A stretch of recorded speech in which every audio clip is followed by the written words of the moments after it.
के बारे में। किसके बारे में? French revolution. हाँ, फ्रांस में क्रांति हुई थी। फ्रांस एक यूरोप का देश है जहां पे क्रांति की शुरुआत हुई थी। क्रांति क्यों हुई थी, किस तरह हुई थी और कौन कौन इसमें शामिल था, आज के जो लेसन है इसमें हम जानेंगे। अब ये हिस्ट्री का पहला चैप्टर है आपका क्लास 9 का, तो इसको याद करने के लिए ना, शुरुआत करने के लिए मैं एक अच्छा सा ट्रिक बताता हूँ कि आप इस 3 इवेंट को याद रखो। पहला इवेंट 1779 में, यानी 89 में, 90 से एक कम में पीपल राइज। दूसरा 1793 में किंग डाइस, और तीसरा 1799 में, यानी कि 1800 से पहले नेपोलियन अराइव। 3 तरह से आप ये याद रखो। अब इसको मैं एक्सप्लेन करूंगा कि पीपल राइज का मतलब क्या है, किंग डाइस का मतलब क्या है, नेपोलियन अराइज का मतलब क्या है। पीपल राइज का मतलब होता है लोगों का जागना, लोगों का जागरूक होना। क्या जागरूक हुए?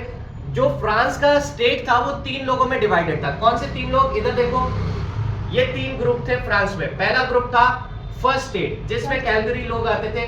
सेकंड स्टेट में नोबल्स आते थे, और थर्ड स्टेट में कॉमन पीपल आते थे।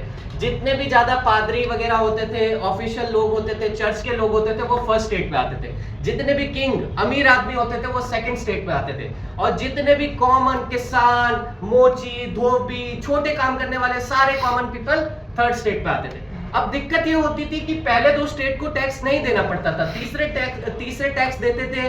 तीसरे लोगों पे फूड ड्यूटी ज्यादा लगी थी, फूड का टैक्स बढ़ता जा रहा था और फूड कम पड़ता जा रहा था। ये लोग अच्छे से एंजॉय कर रहे थे। तो इसको याद करने के लिए ट्रिक क्या है? ट्रिक है पहले स्टेट के लिए प्रे एंड रूल, दूसरे स्टेट के लिए एंजॉय एंड रूल, और तीसरे स्टेट के लिए वर्क एंड सफर। ठीक है, कैसे याद करोगे? पहला स्टेट प्रे एंड रूल। एक ही बच्चे को समझ आया? पहला स्टेट प्रे एंड रूल, दूसरा स्टेट एंजॉय एज रूल, तीसरा स्टेट वर्क एज सफर। हाँ, अब यहाँ पे ना लोग खुश नहीं थे। लोग खुश किससे नहीं थे? राजा से। राजा कौन था? राजा था किंग लुइस। कब बना? 1774 में ये राजा बन गया था मोनार्क। मोनार्क का मतलब होता है राजतंत्र। मोनार्क का मतलब राजतंत्र। हाँ, और ये किंग का बना 1774 में। हाँ, इसकी जो रानी थी, जो इसकी वाइफ थी, वो थी मैरी एंटोनी। कौन थी? मैरी एंटोनी। हाँ, किंग को क्यों लोग पसंद नहीं करते थे? इस किंग को मैं बताता हूँ। किंग वॉज नॉट गुड, अच्छा नहीं था, वीक रूलर था। वीक रूलर की निशानी क्या होती है? वो खुद पे काम करता है, लोगों पे काम नहीं करता। जो भी रूलर, देखना अभी देखा है ना कि अरविंद केजरीवाल को बहुत से लोग बोल रहे थे शीश महल बना लिया, शीश महल बना लिया। जो भी राजा अपनी लग्जरीज पे ज्यादा काम करता है, लोगों के लिए कम काम करता है, उसको एक ना एक दिन हटा दिया जाता है, वीक रूलर बोल दिया जाता है। समझ आए? अच्छा, इसके बाद क्या है? Spend too much money on luxuries. Luxuries क्या? जो फ्रांस था, फ्रांस का जो राजा का शान और शौकत, उसको मेंटेन करने के लिए काफी ज्यादा पैसा लग रहा था। वो पैसा किससे लग रहा था? आम आदमी टैक्स देते थे, उससे लग रहा था। और फ्रांस कर्जे में चला गया था अमेरिका के कुछ प्रांतों को छुड़वाने के लिए, क्योंकि वहां पे जो पैसा देना पड़ रहा था वो फ्रांस दे रहा था, इसीलिए वो कर्जे में आ गया था। People had no trust in king. लोगों का कोई भरोसा नहीं था। अगर आप में से स्कूल के अंदर एक क्लास में एक मॉनिटर रहेगा और वो सबकी झूठ मतलब शिकायत लगाएगा, और जो भी टीचर आपको बांटने के लिए देगी खुद हड़प लेगा, तो क्या आप ऐसे मॉनिटर को क्लास पे रखोगे? नहीं रखोगे? नहीं। तो सेम ऐसे किंग को कोई रखना नहीं चाहता था, इसीलिए लोगों ने क्या किया? विद्रोह करना शुरू किया।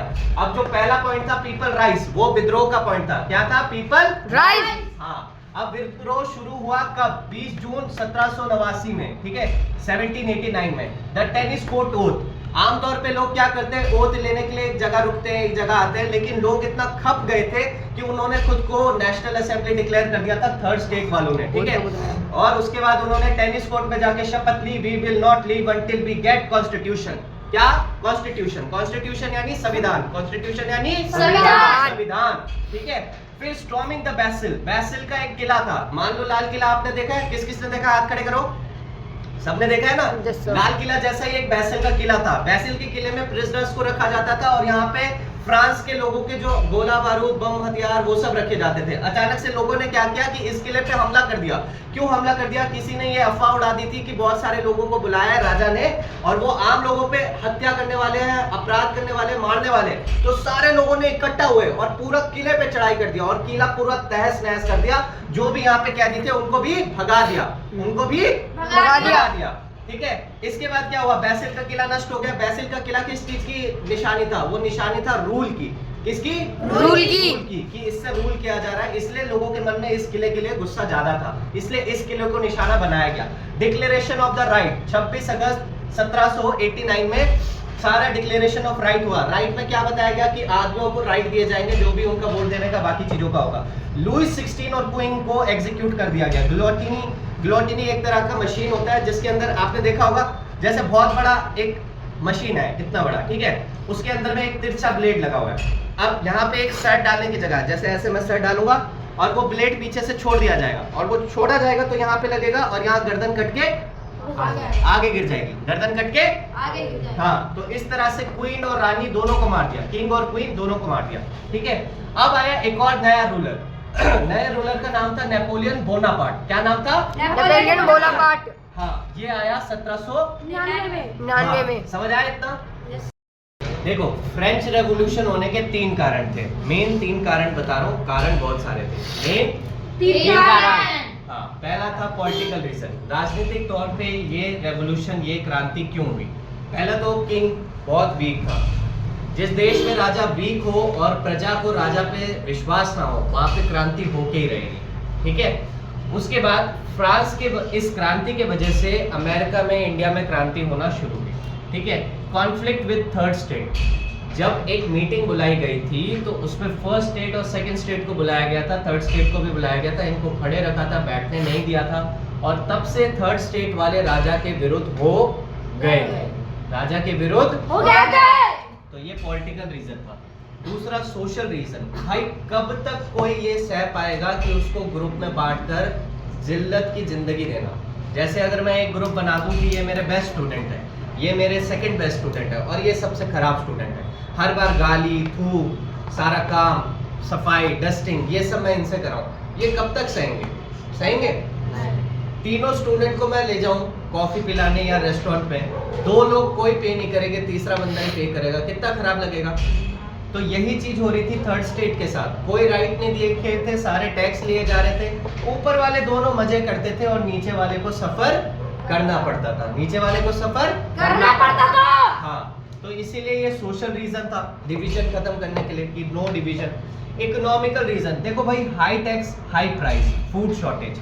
इकोनॉमी के तौर पे अगर किसी भी देश में आप मान लो एक बंदा 10,000 कमा रहा है, 1 लाख कमा रहा है, 80 लाख अगर टैक्स दे देगा, 80,000 टैक्स दे देगा, 20,000 उसके पास बचेगा, यानी 80% तो टैक्स गया। फूड शॉर्टेज ऑलरेडी है, उसको फूड मिलेगा नहीं जल्दी, सबसे पहले इसके पास जाएगा, इसके पास जाएगा, फिर इनके पास आएगा। तो क्या वो देश कभी क्रांति के लिए सर नहीं उठाएगा? सबसे पहले उठाएगा, है ना। अगर आपकी जेब से 10,000 रुपए है और मैं 8,000 टैक्स ही ले लूं, 2,000 बचेगा, उसमें घर पाल लोगे? नहीं ना। तो ये इकोनॉमिकल रीजन था जिसके वजह से ये हुआ, ठीक है, ये रेवोल्यूशन हुआ, समझ आए? इसीलिए इतिहास के पन्नों में अमर